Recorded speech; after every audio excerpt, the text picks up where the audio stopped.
నమస్కారం. I dream ప్రేక్షకులకు స్వాగతం. జూన్ 5వ తారీఖు 6వ తారీఖుల్లో పంచగ్రహ కూటమి జరుగుతోంది. దీనివల్ల కొన్ని రాసుల వారికి చాలా అపమృత్యు దోషాలు ఉండబోతున్నాయని, వాళ్ళకి ఇంకా లైఫ్ అంతా తలకిందులు అయిపోతుందని చెప్పి, ఆ నెలంతా కూడా ఏదో ప్రకృతిలో విపత్తులు జరుగుతాయని చెప్పి ట్రావెలింగ్ కూడా ప్లాన్ చేసుకోకూడదని కొందరు అంటున్నారు. అయితే ఇది ఎంతవరకు నిజం, ఈ సమస్య నుంచి ఎలా బయటపడాలి, ఇవన్నీ కూడా క్లియర్గా తెలుసుకుందాం. అంటే జనాల్లో భయం ఎక్కువ నింపుతూ ఉన్నారు. దీని విషయం కరెక్ట్గా మాట్లాడదాం. ఈరోజు మనతో పాటు ఉన్నారు ప్రముఖ వాస్తు మరియు జ్యోతిష్య పండితులు, లలిత ఉపాసకులు నానాజీ పట్నాయక్ గారు. నమస్కారం అండి. శ్రీమాత్రే నమః. గురూజీ, ఈ పంచగ్రహ కూటమి, షష్టగ్రహ కూటమి, అష్టగ్రహ కూటమి ఇవన్నీ విన్నాం. ఇప్పుడు పంచగ్రహ కూటమి వచ్చేసింది. చాలా అపశృతులు దొర్లుతాయి. అసలు ఏం జరుగుతుందో తెలియట్లేదు. ఫ్యామిలీస్ ఎవరైనా కనుక లాంగ్ ట్రిప్స్ ఏవైనా ప్లాన్ చేస్తే అస్సలు వెళ్ళకండి, అందరూ కలిసి వెళ్ళకండి. ఈ రాసుల వాళ్ళు ఈ హోమాలు చేసుకోవాలి, ఈ శాంతులు చేసుకోవాలి. చేసుకోకపోతే అపమృత్యు దోషాలు అనేవి కూడా జరిగినా మీరేం ఆశ్చర్యపోనవసరం లేదు. యాక్సిడెంట్స్ జరగచ్చు, గొడవలు అవ్వచ్చు, విడిపోవచ్చు భార్యాభర్తలైతే అని కొందరు మాట్లాడుతూ ఉన్నారు. చాలా మంది భయపడిపోతున్నారు కూడా అండి. అసలు దీని గురించి ఒకసారి చెప్తారా అండి? యాక్చువల్గా పంచగ్రహ కూటం వల్ల కాదమ్మా, ఎందుకంటే ఎవ్రీ ఇయర్ పంచగ్రహ కూటం వస్తుంది. ఆల్మోస్ట్ ఒక్కోసారి 2 yearsకి ఒకసారి రావచ్చు. అలా అయితే ప్రతి సంవత్సరం మీకు మరి అదే జరగాలి కదా. పంచగ్రహ కూటం వల్ల కాదు. మరి కొంతమంది ఏమంటున్నారంటే కరోనా లాంటి భయంకరమైన రోగాలు కూడా వస్తాయి అంటున్నారు. అది కూడా రాదు. ఎందుకంటే కరోనా వచ్చినప్పుడు ఉన్న గ్రహస్థితి కనుక మనం చూసుకున్నట్లయితే క్లియర్గా మనకి ముండేన్ ఆస్ట్రాలజీ చెప్పబడింది. ఏమిటి? గురువు నీచబడి శని కనుక అక్కడ ఉన్నప్పుడు జనాలు ఆహాకారాలు చేస్తారు అనేటువంటిది. ఆ కాంబినేషన్ చాలా రేర్గా వస్తుంది, ప్రతిసారి రాదు. గురుశనులు మకరంలో కలవడం అనే కాంబినేషన్ అది మనకి 4 years బ్యాక్ జరిగింది. ముండేన్ ఆస్ట్రాలజీలో మహర్షి చెప్పిన విధానం, క్యాలిక్యులేషన్ అది ఎగ్జాక్ట్లీగా అలా జరిగింది. ఇప్పుడు గురుశనులు అక్కడ లేరు. వృషభ రాశిలో గురువు ఉన్నాడు, శని వచ్చి కుంభంలో ఉన్నాడు. కాబట్టి రోగాలు ఇటువంటివి రావు. Don't worry. ఒకవేళ వచ్చిన ఇండియాలో అసలు రావు. ఎక్కడైనా ఏదైనా దేశాల్లో అక్కడక్కడ మచ్చుక్కి 1-2 చిన్నవి కనబడచ్చు.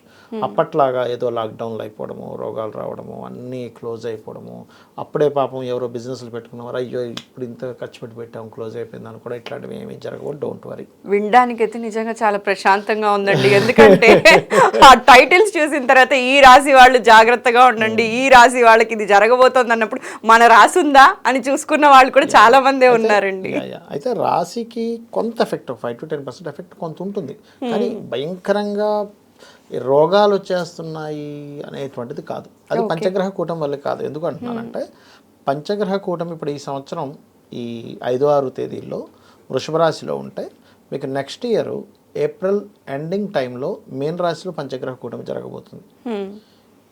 గతంలో జరిగినటువంటిది ఒకసారి ఒక దగ్గర జరిగింది. అలా జరుగుతూ ఉంటాయి. బికాజ్ ఆఫ్ ఈ కుజుడు కానీ ఈ కొంచెం చతుర్గ్రహ కూటమి అయితే ఎప్పటికప్పుడు జరుగుతూనే ఉంటుంది. మీకు 4 గ్రహాలు 3 గ్రహాలు అయితే ఇంచుమించుగా ఎప్పటికప్పుడు కలుస్తూనే ఉంటాయి. ఈ రవి శుక్ర బుధులు కలుస్తూనే ఉంటారు. కాబట్టి దీనివల్ల ఏదో విపత్తు వస్తుంది అనేటువంటిది మాత్రం పెట్టుకోకూడదు. కాకపోతే ఒకటి మాత్రం మనం చెప్పవచ్చు, ఏమిటి అంటే రవి తన స్థానం నుంచి దశమ స్థానంలోకి వస్తున్నాడు. కాబట్టి రవి అంటే గవర్నమెంట్, అధికారులు, పెద్దవాళ్ళు, రాజ్యాన్ని వెళ్ళేటువంటి ప్రెసిడెంట్లు కావచ్చు, వీళ్ళందరూ కొన్ని దేశాలలో, ఇండియాలో కూడా కొన్ని నిర్ణయాలు తీసుకోవడం, అంటే ఇంకా గవర్నమెంట్ కంప్లీట్గా కొన్ని కంట్రోల్స్ చేయడం అనేటువంటిది జరుగుతుంది ఈ పంచగ్రహ కూటమి వల్ల ఏర్పడిన దగ్గర నుంచి. ఇది ఒకటి చెప్పొచ్చు. మరి ఇక్కడ పంచగ్రహ కూటమి కాకుండా ఇంకో విషయాన్ని మనం అబ్జర్వ్ చేయాలి. ఏంటది అంటే కుజుడు తన ఓన్ హౌస్లో ఫైరీ సైన్లో ఉన్నాడు. శని తన ఓన్ హౌస్లో కుంభంలో ఉండి కుజుడిని వీక్షిస్తున్నాడు. అండ్ మీనంలో రాహు ఉన్నాడు. అంటే 3 పాపగ్రహాలు వరుసగా ఉన్నాయి. దీనివల్ల ఏం జరుగుతుంది అంటే కొంచెం యుద్ధ సంబంధించినవి. సహజంగానే ఈ సంవత్సరం ఏమిటి, మనకి క్రోధినామ సంవత్సరం. ఈ సంవత్సరం ప్రారంభం మంగళవారంతో ప్రారంభమైంది. కుజుడు తన ఓన్ హౌస్లోకి వచ్చాడు. అంటే ఎలా అంటే ఇప్పుడు చూడండి, ఒక లీడర్కి, అంటే ఒక ఎమ్మెల్యే, ఒక ఎంపీకో, లేకపోతే ఒక సీఎంకో ఒకటి చేయాలని బలంగా ఉంది. ఆయన టైం రాగానే ఏం చేస్తాడు? నేను అనుకున్నాను, ఇప్పుడు నాకు పోస్ట్ వచ్చింది, ఇప్పుడు నేను చూపిస్తాను అనుకుంటాడు. అంతే కదా. అలాగే క్రోధినామ సంవత్సర ప్రారంభం మంగళవారంతో అయింది. కాబట్టి కుజుడు ఫైరీ సైన్లోకి 1-2 తేదీల్లో వస్తున్నాడు. కాబట్టి అక్కడ ఒక 45 రోజులు ఉంటాడు.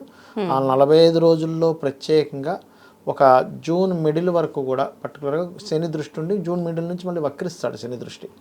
కాబట్టి ఇలా ఎప్పుడైతే కొంచెం ఈ వక్రగతి శని దృష్టి ఉండడం వక్రించి చూడడం వీటి వల్ల ఒక 45 రోజులు కుజుడు మారే వరకు మాత్రం కొంచెం ఏం జరుగుతుంది ఇక్కడ పరిస్థితులు అంటే కొంచెం యుద్ధ వాతావరణాలు కొంత పెరగడం, కొంత అల్లర్లు పెరగడం, కొద్దిగా కోప స్వభావాలు పెరగడం. బికాజ్ ఆఫ్ కుజుడు కోపానికి కారకుడు కదా. హెవీ లేదా ఒక్కొక్కసారి ఎలా ఉంటుందంటే పక్క రాష్ట్రంలో విపరీతమైన ఎండలు ఉన్నట్టు అనిపిస్తుంది, ఇక్కడ చూస్తే విపరీతమైన వర్షాలు పడుతూ ఉంటాయి. అంటే ఈ రోజు ఫుల్గా ఎండ ఉంది, అయ్యో బాబా ఏమిటి ఎండ అనుకునేసరికి రేపు విపరీతమైన వర్షం పడుతుంది 2 రోజులు. అబ్బా ఏమిట్రా బాబు ఈ వర్షం అనుకునేసరికి మళ్ళీ నెక్స్ట్ డే విపరీతమైన ఎండ. ఎందుకంటే ఈ కోల్డ్ వాటర్ వీటి కారకుడు వాటర్ సైన్ అర్ధ జలరాశి అంటారు కుంభాన్ని. శని కూర్చున్నాడు అక్కడ, ఓకే, మేఘాన్ని క్రియేట్ చేసేటువంటి దాంట్లో ఆయన ఉన్నాడు. రాహుతో ప్రొసీడింగ్స్లో రాహు ఉండడం వల్ల కుజుడు ఫైరీ సైన్లో ఉన్నాడు. అంటే ఏమిటి, ప్రకృతిలో పర్టికులర్గా ఈ కాంబినేషన్ ఉన్నప్పుడు వాతావరణంలో సమతుల్యత ఉండదు. ఓకే, ప్రకృతి పరంగా ఇది ఉంటుంది, ఇది వాతావరణ పరంగా. మనుషుల్లో కొంచెం అగ్రెసివ్ నేచర్ పెరుగుతుంది బికాజ్ ఆఫ్ కుజుడు అగ్రెసివ్ కారకుడు కాబట్టి. కుజుడు యుద్ధానికి కారకుడు, కుజుడు పర్టికులర్గా పోలీసులకి అండ్ అట్లాగే మిలిటరీ వాళ్ళకి కారకుడు కాబట్టి వీళ్ళు కొంచెం మేము ఇది ఖచ్చితంగా చేస్తామని కొంతమంది కొన్నిసార్లు చూడండి పోలీస్ బాగా యాక్షన్ తీసుకుంది, పోలీసులు ఇట్లా ఇది చేశారు, మిలిటరీ వాళ్ళు ఇలా ఇది చేశారు, వీళ్ళు ఇట్లాంటి తీసుకున్నారు అంటుంటారు. అట్లాంటివి లేకపోతే ఫైరీ సైన్లో ఎప్పుడైనా కుజుడు ఉన్నప్పుడు ఏంటంటే ఈ అగ్ని సంబంధించినటువంటివి లేదా మెరుపులు బాగా మెరవడం, వర్షాలు పడేటప్పుడు విపరీతమైన మెరుపులు పడటం ఇట్లాంటివి వస్తుంటాయి. అంటే వాతావరణంలో సమతుల్యత అనేటువంటిది మిస్ అవుతుంది. రోగాలు రొస్టులు ఏమీ రావు. కోవిడ్ లాంటివి అయితే ఏమీ రావు, ఎందుకంటే దీన్ని ఎక్కువ పబ్లిసిటీ చేస్తున్నారు జనాలు. కోవిడ్ వచ్చే కాంబినేషన్ వేరు, అది గురుశనిలో మకరంలో ఉండగా కాలసర్ప దోషం ఏర్పడింది. అలా కాలసర్ప దోషం ఏర్పడినప్పుడు గురుశనిలో మకరంలో ఉన్నప్పుడు వస్తుందని శాస్త్రంలో ఉంది.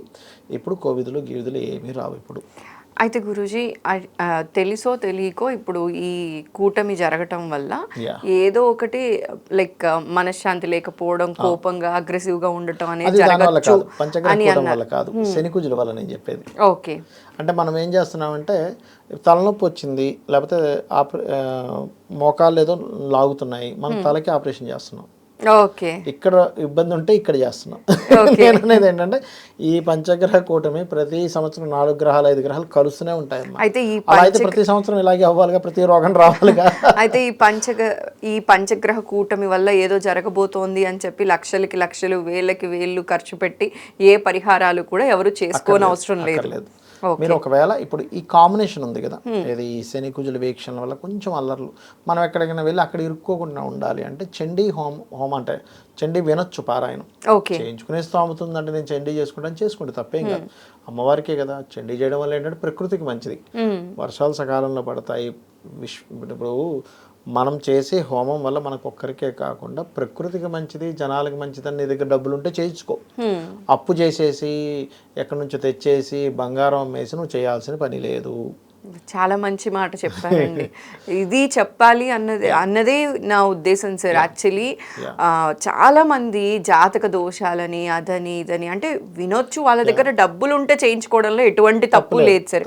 కానీ భయం పెట్టుకొని ఇది చేసుకోకపోతే నాకేమైపోతుందో కాబట్టి అప్పు సప్పు చేసేసుకుందాం అని చెప్పి ఆల్రెడీ ఉన్న ఫినాన్షియల్ బర్డెన్స్ లో ఇంకాస్త డౌన్ అయిపోతూ ఉన్నారు. అది చేసుకోకూడదు, ఆ భయాలతో ఇంకా కొంచెం మెంటల్ గా వీక్ అయిపోకూడదు అన్న ప్రయత్నమే రోజు చేయాలి అనుకున్నాను సార్. ఎందుకంటే ఇది కలియుగం, కలియుగంలో కలికి అంటే కలియుగ ధర్మం ఏమిటంటే నామస్మరణమే మీరు హోమం చేసినంత ఫలితం. చక్కగా కూర్చొని శ్రీమాత్రే నమః అనుకోండి, నామం చాలు. శ్రీమాత్రే నమః అనుకుంటే అమ్మవారే రక్షిస్తుంది మిమ్మల్ని. ఎక్కడికి తీసుకెళ్ళాలి, మీరు ఎక్కడికి వెళ్తే ప్రమాదంలో పడతారో అక్కడ వెళ్ళనివ్వకుండా అమ్మవారే చూసుకుంటుందిగా, మీకు ఇంకేం కావాలి. శ్రీమాత్రే నమః అని ప్రశాంతంగా ఒక 20 నిమిషాలు అరగంట చేయండి, కూర్చొని చాలు. మీరు హోమాలు చేసిన ఫలితం వచ్చేస్తుంది. ఈ కలియుగానికి ఉన్న కలి సాధువు అంటాడు. అంటే కలియుగం చాలా గొప్పదయ్యా, మనం ఇన్ని సంవత్సరాలు పెట్టి చేస్తున్నాం కదా, త్రేతాయుగంలో ద్వాపర యుగంలో సంవత్సరాలు చేస్తున్నాం కదా హోమాలు యజ్ఞాలు. ఆ కలియుగంలో నామస్మరణ ఇవన్నీ పోగొడుతుంది, అంత ఫలితాన్ని ఇచ్చేస్తుంది, అంత గొప్పది కలియుగం అంటాడు. చాలా బాగా చెప్పారండి. సో హోమాలు లేకపోతే ఇంకా ఏ పరిహారాలు చేయని అవసరం లేదండి. శ్రీమాత్రే నమః అంటూ అమ్మవారిని మనస్ఫూర్తిగా ధ్యానిస్తూ రోజుకొక అరగంట చేస్తే చాలు. మీరు మనస్ఫూర్తిగా 4 సార్లు చెప్పినా చాలు. ఇంకోటి ఏంటంటే అమ్మా, పూజ చేస్తున్నంతసేపే కాకుండా బయట మనం తిరిగేటప్పుడు కూడా ప్రతి ఒక్కరిలో భగవంతుడు ఉంటాడు. అది మనం గుర్తించగలగాలి. ఓకే. ఫస్ట్ ప్రతి ఒక్కరిలో అమ్మవారిని ఈశ్వరుని చూడగలగాలి. కోపం తెచ్చుకుంటాం కదండి పిల్లల మీద, అంటే బాధ్యత వేరు. ఇప్పుడు పిల్లల మీద కోపం తెచ్చుకుంటాం చదవకపోతే, అమ్మవారిని చూడాలి కదా అంటే దానికి లింక్ పెట్టద్దు. ఇప్పుడు మొగుడు తాగి వస్తున్నాడు, నువ్వు కోపపడకపోతే ఆరోగ్యం పాడవుతుంది కదా. అవును. లేదా భార్య అనవసరం ఖర్చులు చేసేస్తుంది, కూర్చోబెట్టి చెప్పకపోతే రేపొద్దున ఫైనాన్షియల్ స్టేటస్ పాడైపోతుంది కదా. లేదా భర్తే పిచ్చి పిచ్చి ఖర్చు పెట్టేస్తున్నాడు, చెప్పాలి కదా. అమ్మమ్మ ఈశ్వర స్వరూపం అండి చెప్పడం ఎలాగా అనుకోవద్దు. బాధ్యత వేరు, మనిషిని ఈశ్వర స్వరూపంగా చూడడం వేరు.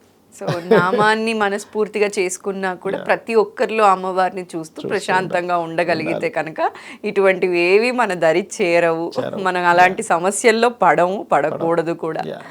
So thank you so much Guruji, చాలా చక్కటి ఇన్ఫర్మేషన్, చాలా మందిలో ఉన్న భయాన్ని కూడా మీరు ఇవాళ పోగొట్టారండి. నమస్కారం గురూజీ. శ్రీమాత్రే శ్రీమాత్రే నమః.